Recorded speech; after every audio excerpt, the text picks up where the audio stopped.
Yatva Bhutadim Avyayam. Hare Krishna, Hare Krishna, Krishna Krishna, Hare Hare, Hare Rama, Hare Rama, Rama Rama, Hare Hare. Mahatmanastu Mampata Daivim Prakritim Ashritaha Bhajanti Ananya Manaso Yatva Bhutadim Avyayam.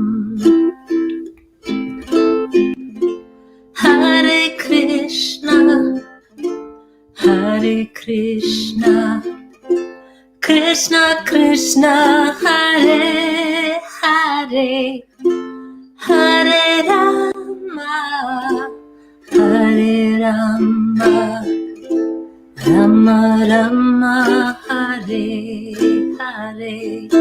Hare Krishna, Krishna Krishna, Hare Hare, Hare Rama, Ram Ram, Hare Hare, Hare Krishna, Krishna Krishna, Hare Hare, Hare Rama, Ram Ram, Hare Hare.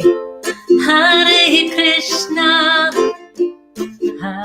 Krishna, Krishna Krishna, Hare Hare, Hare Rama, Hare Rama, Rama Rama, Hare Hare.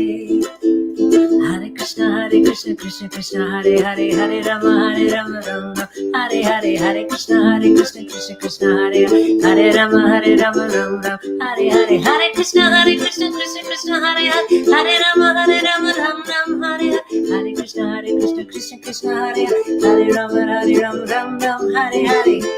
Hare Krishna, Krishna Krishna, Hare Hare, Hare Rama, Rama Rama, Rama Rama, Hare Hare. Mahatmanastu Mampata Daivim Prakritim Ashritaha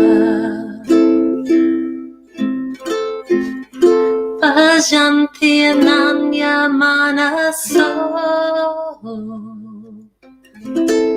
Yatva Bhutadim Avyayam. Hare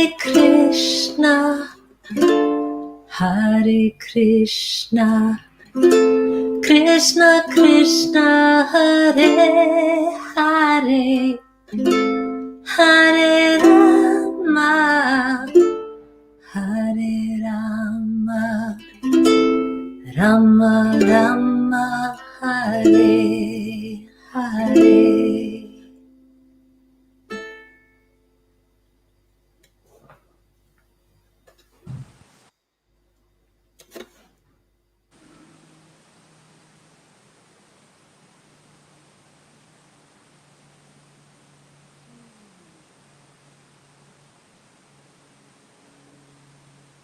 What a beautiful way to open satsang.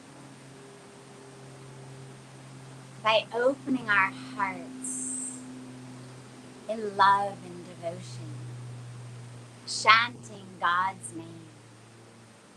Thank you so much, Karen, for such beautiful chanting. And today, of course, is the New Year.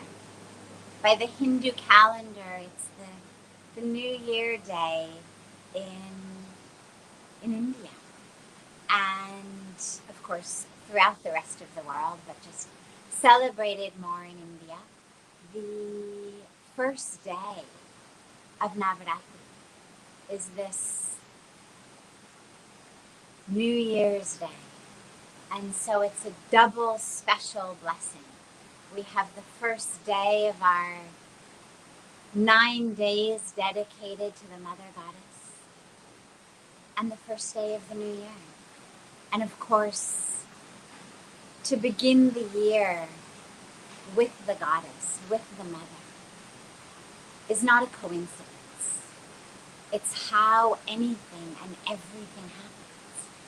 Wherever there is creation, there is Shakti, there is the Mother, there is the Goddess. And so as we create newness in our lives, we begin it by praying to the Mother Goddess for her blessings, her presence, that divine Shakti in our lives that creates, but that not just creates randomly and haphazardly, but rather that creates with purpose and with meaning and with depth and with dharma. And so we celebrate the beginning of Navaratri and the beginning of the new year. So a very, very happy new year to everyone, and a happy beginning of Navaratri to you all.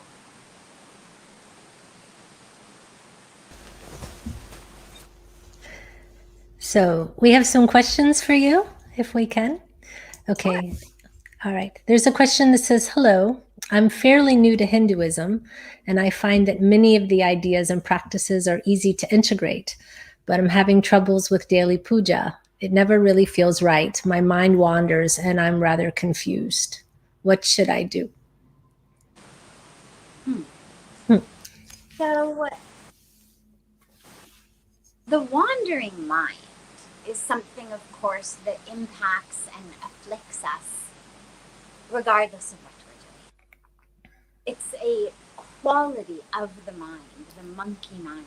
This is something that our scriptures have spoken about, that sutras spoke about, long before we had smartphones to distract us, or email, or devices that beeped and blipped and lit up and vibrated and did all sorts of things. So it's actually a quality of the mind.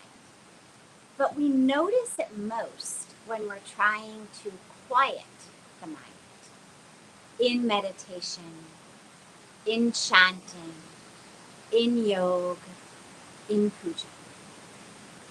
If you notice that your mind is able to be present and anchored and centered in other spiritual activities. So if you find that you can meditate, that you can pray, that you can do yoga, that you can do seva, service, with a mind that is mindful, that is present, and it's just puja, that causes the mind to wander, then I would say, puja is not necessary. There's no rule that says thou must perform puja.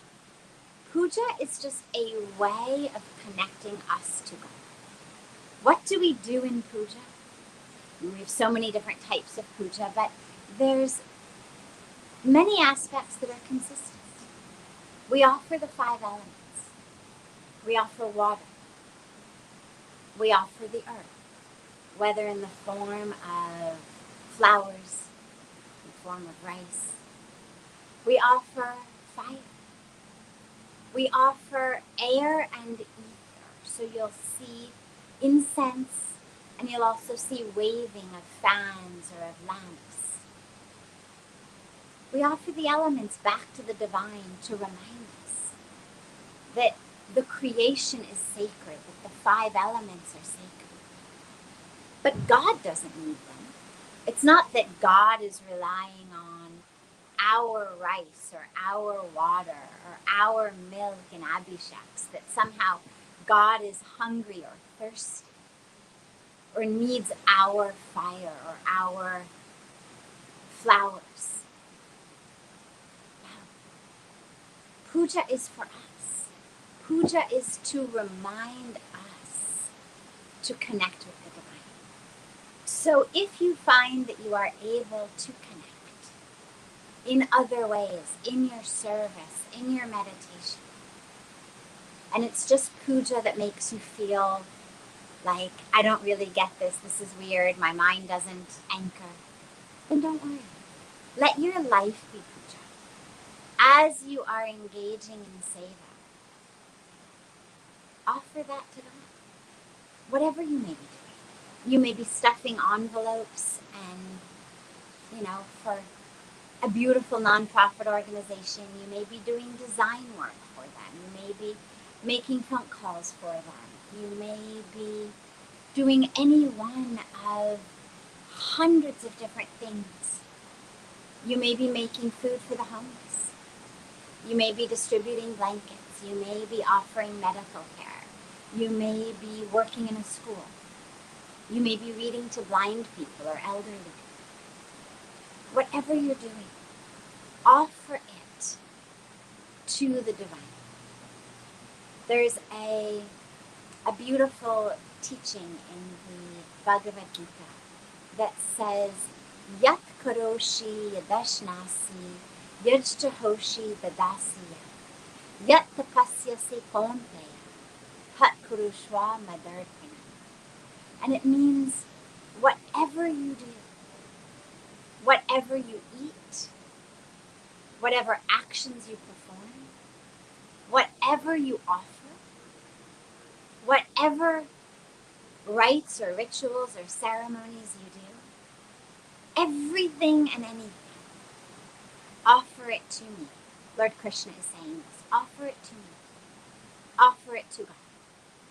And so it doesn't say just your fire and your flowers and your rice, and it doesn't say that it has to be done sitting in a lotus posture in front of some image of the divine. Whatever you do, offer it to me. So feel free to make your life your puja. There are many lineages, even within Hinduism, that don't perform puja. Some of them do, some of them don't. But there's no rule, as I said, that you have to perform puja. So let your heart be that which is offered. Let your heart be the flower. Let your heart be the rice. Let your heart be the water. Offer your heartbeats. Offer your thoughts. Offer every minute and every moment to that. That will be your puja.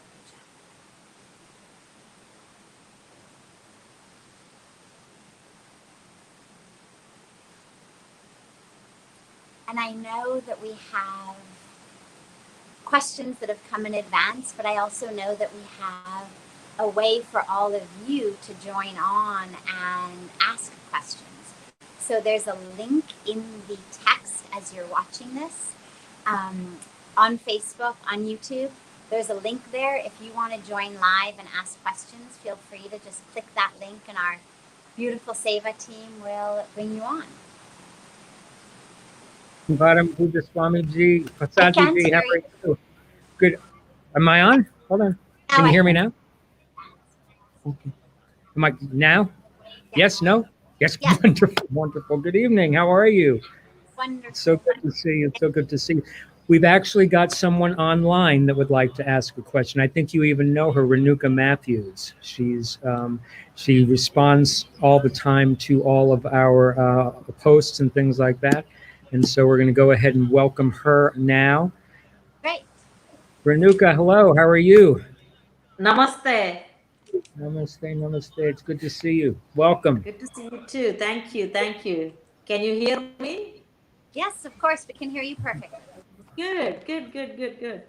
Thank you. So I've been listening to you, Sadhviji, to all your satsang, and it's been a real pleasure actually since last year during COVID time.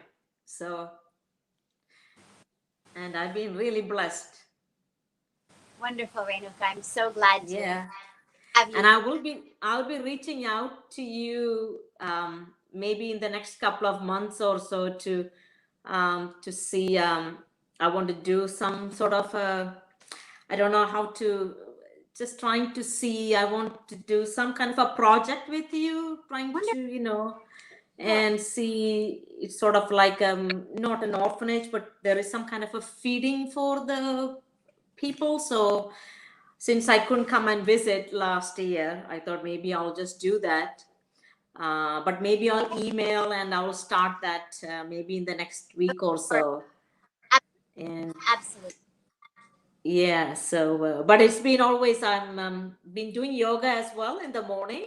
Wonderful. You have a question? And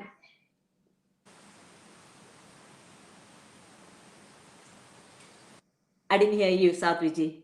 I said, did you have a question?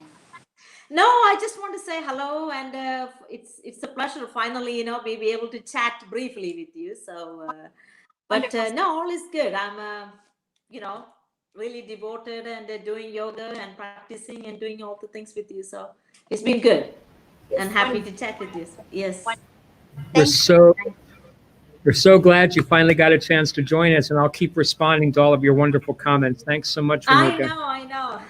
Thank you. Have a good one. Thank you. Okay.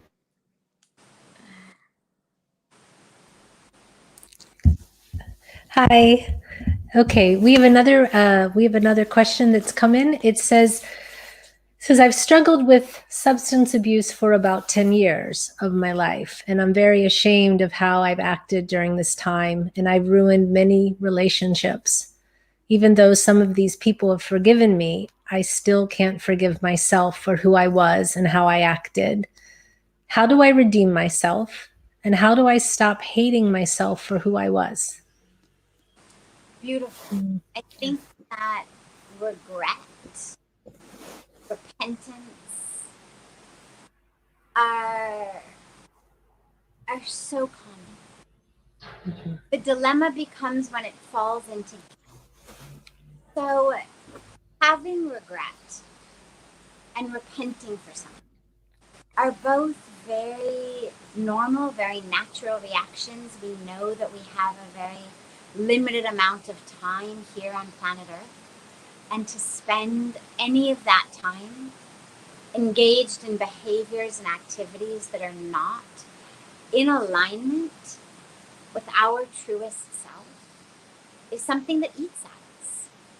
When we speak to people we love in ways that we know are not loving, when we act in ways that are not in alignment with our Dharma, we regret them. And we, depending on our particular practice, have some level of perhaps repentance or perhaps simply a renewed acknowledgement to work harder, stay more anchored, stay more grounded, choose love more frequently. The problem becomes when it becomes guilt, because guilt is an emotion that has really no value whatsoever. Guilt keeps you stuck in the past. Regret can be useful because regret is very specific to an action, a choice that you made. Guilt is much more pervasive. Guilt is much more, I'm a horrible person. I'm unworthy. I'm bad. I'm stupid. I'm impure. Whereas regret is much more about the specific thing you said or did that hopefully will inspire you not to say it or do it again. So if you find that you are having regret, that's good. See how you can channel the regret into a mode of action to ensure that you don't engage in the activities that you regret again. And so there's all kinds of ways that we can work on our behavior, work on our choices, work on our words. Do that. Set systems, set goals, I don't like the word rules, but set values, set priorities. Every morning, have your affirmations of what that day is going to be. Every night before you go to sleep, set your vision of what the next day is going to be. Not what the universe is going to give you. Not what other people are going to do. Not whether the sun is going to shine or the stock market's going to go up. But set it for you, how you are going to choose love and peace and freedom and service and humility. How you are going to choose being a vehicle, a tool in God's hands. So that's very productive. But if you find, as it sounds in this question, that you are overcome with this sense of guilt, of just who I was, what I did for this extended period of time was wrong, was bad, and therefore who I am today is somehow tainted by it. That's very problematic because that becomes a big vat of quicksand from which you can't get out. And it just keeps sucking you down. So what you need to do is you need to recognize, number one, that who you are is not a substance of yourself. That is not your identity. Even though there was a time in your life in which those were your actions, that is not who you are. You are a divine, pure, whole, complete, perfect spiritual being having a human incarnation in a human body with human experiences, human fears, human desires, human confusions, human emotions. And when you engaged in substance abuse, you were actually doing, as much as you regret it now in retrospect, you were actually doing the very best that you could at that time with the tools that you had.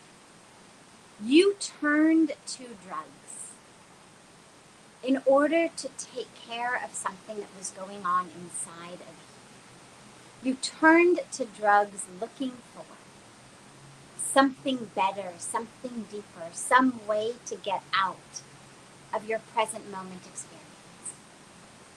And that is nothing to blame yourself for. You've learned, of course, that it doesn't work, that it is not a skillful action, that it is not something that works to get you out of the current situation, because all it does is keep you stuck, but now also give you a drug addiction on top of it. You've learned that drugs don't cure anything, help anything, bring you anything good. But it's important, along with those lessons, to remember that you turned to drugs actually for a very life-sustaining reason. You were looking for a way out of your pain. You were looking for something that was better than what the present moment provided.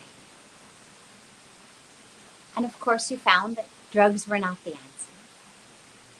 The fact that you're joining us now in Satsang makes me hope that you've learned that spirituality is the answer.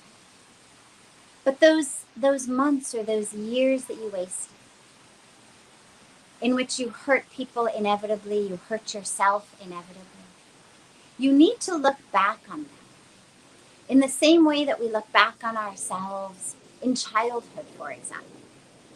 Do you feel guilty as an adult for the fact that you threw up on your parents when you were sick? Do you feel guilty about the fact that when you ate something that was bad and you vomited all over and they had to clean it up? Do you feel bad that you threw your food on them and created a mess all over the kitchen floor that your parents had to clean up? Do you feel bad that you cried in the night and deprived them of sleep? Of course not. Because we know, hey, that's what kids do. It's what babies do. It's sort of the package deal of being a baby. You know that as that baby, you were just doing what babies do, doing your best. You certainly didn't wake up in the morning as a baby and say, hey, I know, I'm going to give these two nice people really a run for their money. I'm really going to make today as difficult as I can. Of course you didn't think that. You just woke up as a baby, hungry, maybe uncomfortable in your diaper, and you just did what babies do. We all did. In the same way, you have to look back on those years as recognizing you just did what someone in pain does. You did what someone who could not in that moment find another way out of the present moment. You did your best. And yeah, it created problems for you, suffering for others, not skillful, not useful. But you did your best. And now you've gotten better skills.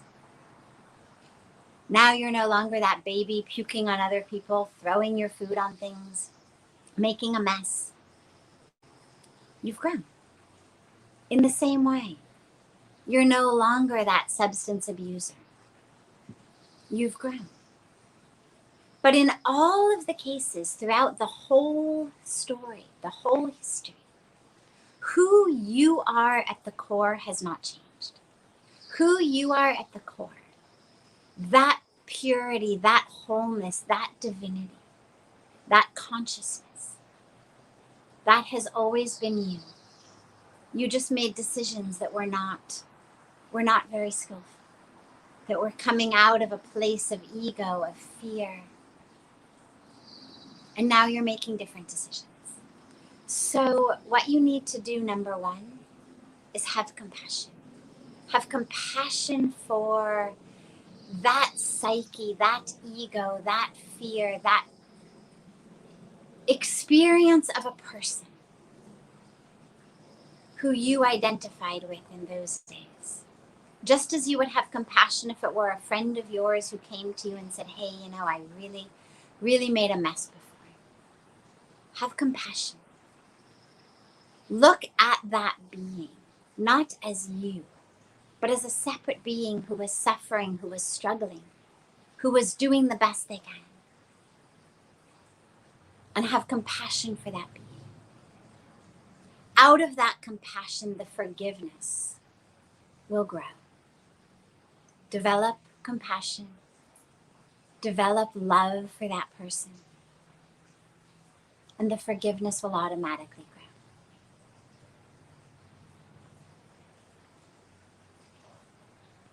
Yeah.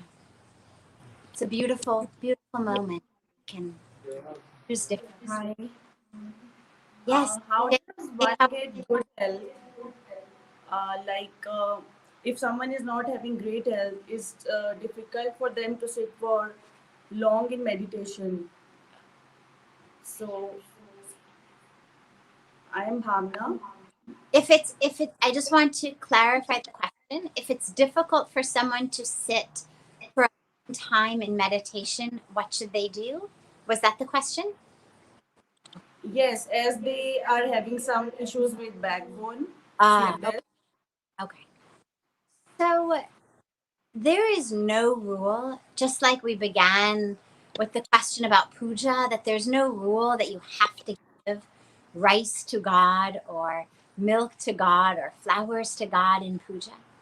In the same way, there's no rule that says you must sit like a statue, you know, hands folded, eyes closed, legs in padmasana or siddhasana, seated, crossed legs asana.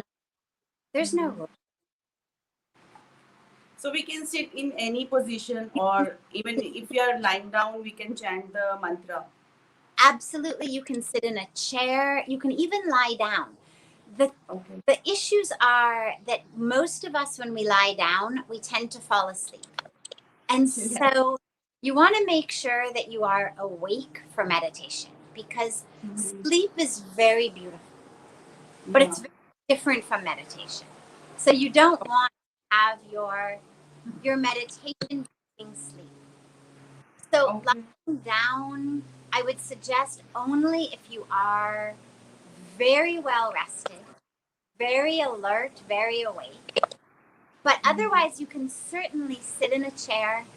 You can certainly sit with a cushion behind you, with a cushion under your knees, however right for you. But it's also important, to the extent possible, that the spine should be straight. So that's another reason that lying down is not 100% ideal, because when we are straight in a way that is perpendicular to the earth, where our spine becomes literally like a tree, that its roots are into the earth, or the spine becomes like a channel through which the energy flows, that is much more conducive to a very powerful meditation. So to the extent that you can sit, even in a chair is no problem, even with your back against a wall, no problem. But if you can keep your spine straight, that's great. And even if you can only keep the spine straight for a few moments, and then maybe you have to shift into a different position, maybe every 5 minutes you have to change your position from one side to another, whatever it may be, that's okay. Don't worry. Whatever is right for you, that's okay. All that matters is meditation.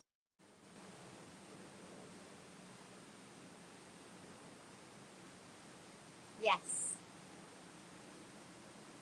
So again, we've got another question from pardon me as I ruin this name, Swamanhu Saha.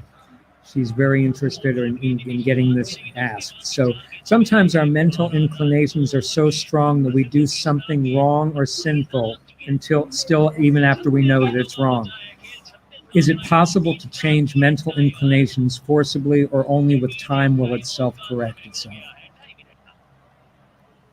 Can you repeat that? Sure. Sometimes our mental inclinations are so strong that we do something wrong or sinful, even knowing that it is wrong. Is it possible to change mental inclinations forcibly, or only with time will they self-correct themselves? Okay, great. There was a little bit of audio disturbance I thought was from my side, but it actually I think was taking place in the past. I got it. Yeah, So wonderful, wonderful. it's a beautiful question. And we absolutely can change our. We do not have to just wait for time to do that. That's what our whole spiritual practice is about. That is why we meditate. It is why we pray. It is why we do seva. Because it changes how our mind works. We are laying impressions, sanskaras, patterns in our mind. And every thought we have is an impression. It's either strengthening impressions that were already there, or it's laying new ones. And so if you find that you have mental impressions, habits, patterns, and sanskaras that lead you to keep doing things that you feel are sinful or wrong, work on changing those. Don't just wait for time to wash them away, because unfortunately time tends to just strengthen whatever is there unless we work specifically to change it. So what you need to do first of all is introspect on where and why these inclinations have come. So if you have a belief that something is wrong, but you do it anyway, then you need to introspect on what is it that is leading you to do this. What desire is leading you to do it? Because the desire itself is not actually powerful enough to get us to overcome deeply, deeply what we believe. it requires us to change a belief along with it. There's a concept in the field of psychology called cognitive dissonance. And what that means is that as humans with egos and psyches and this intersection of body, mind, spirit, they don't talk about spirit, but we'll add spirit into it. It's very important for there to be cohesion. For me to feel that what I do is in alignment with what I think and what I believe. And wherever they are not in alignment, wherever there is dissonance, that creates conflict in me. We don't like that inside. Moving through the world knowing that how you are acting is not in alignment with your own thoughts and beliefs is a very difficult way to move through the world. It creates suffering. And so we're always trying to change that. And of course, there's two ways to change that. You can either change what you think, or you can change what you do. So for example, let's say that you smoke cigarettes, and you know that smoking cigarettes is really bad for you. Well, that's going to create a lot of dissonance. So maybe you're going to start by trying to quit smoking. And you'll do lots of things to try to quit smoking. But if you find that the desire to smoke is so, very likely you will change what you think. And this is where you see so many longtime smokers saying things like, oh yeah, that's just propaganda.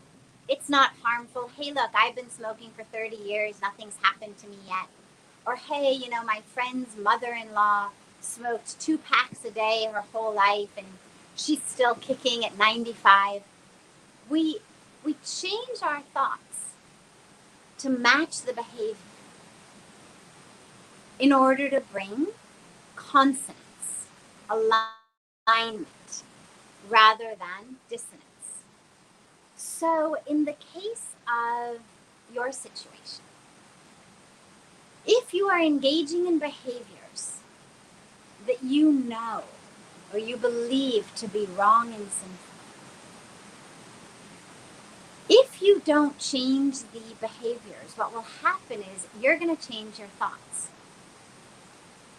You're going to change your thoughts to match the behavior. And that becomes very, very dangerous. A lot of us see this when we start on a meditation practice, right? We decide, okay, I'm going to get up every day, 4 a.m., and I'm going to meditate. Day 1, the alarm goes off. We hit snooze. We go back to sleep. We feel badly. We again recommit in the night.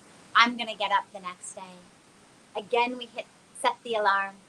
Again, we wake up the next morning when the alarm goes off. We hit snooze. We go back to sleep. Again, we feel badly in the night. Again, we recommit. From tomorrow, I'm going to be good. I'm going to get up. And maybe you do this every day for a week.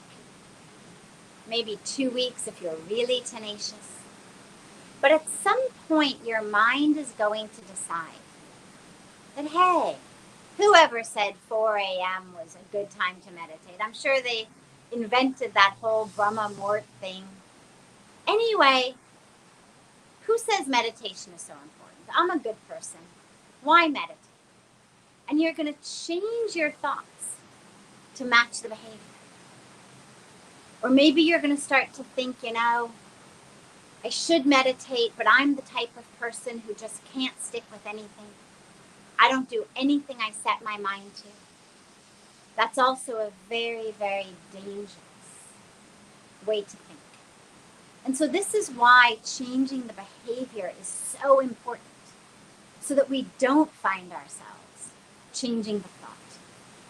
So for you, what you need to do is set up a system within yourself of how are you going to become aware of the desire to engage in that activity. with your meditation, bring in a practice of deep mindfulness and awareness. Try to be as mindful and aware in every moment of your life. As you eat, as you walk, as you bathe, as you brush your teeth. As you are doing things, try not to multitask. So don't watch TV while you eat or talk on the phone. Whatever you do, try to be as mindful in that as you can. Allow your full awareness and presence, your full consciousness, to be rooted in the eating, the bathing, the walking. Anchor yourself in that awareness, that consciousness that knows you are eating, that knows you are bathing, that is aware of the way that the water feels on your shoulders, that is aware of the way the warm soup feels in your mouth going down your throat, that is aware of the way that your heel feels as it presses into the ground. Bring these practices into your life. In that way, what you will find is that you develop a habit, a new sanskara of mindfulness. And as you do that, you will be able to be more and more aware. When that desire, when that urge comes to engage in the behaviors that you feel are wrong and sinful. And you'll be able to see it from a mile away, coming towards you. And you'll know, this is the desire, this is the urge, or maybe this is the emotion. Maybe when I become angry, or when I become bored, or when I become frustrated and annoyed, maybe those are your triggers. Allow your awareness to become so strong and so sharp and so acute that you know what is it that triggers you into those behaviors. Is it a particular emotion? Is it a particular thing that happens in your life? What triggers them? Such that whenever that trigger happens, you will be able to watch it and know, I am now going to have this urge to engage in this behavior, but I'm not going to. And choose an alternative behavior. So it may be a walk around the block. It may be listening to your favorite song and dancing. It may be getting on the phone with a loved one. It may be taking a hot bath. It may be anything. Whatever it is that brings you a sense of joy in the moment, a sense of peace in the moment, a sense of care for the self in the moment. And instead of just refraining from that behavior, actually engage in something different. Set a new sanskara. So now whenever you feel triggered, instead of doing that behavior, now you put on this song and you dance. Or now you go out and you hug a tree in your backyard. Or now you get in a hot bath. Have a new pattern, a new sanskara. And slowly, slowly that new sanskara will be the one that becomes your default. And that is the way to change all of the impressions in the mind. The impressions are there because we've put them there. Or our life circumstances and situations have put them there. But we have the power to create new ones. So start today.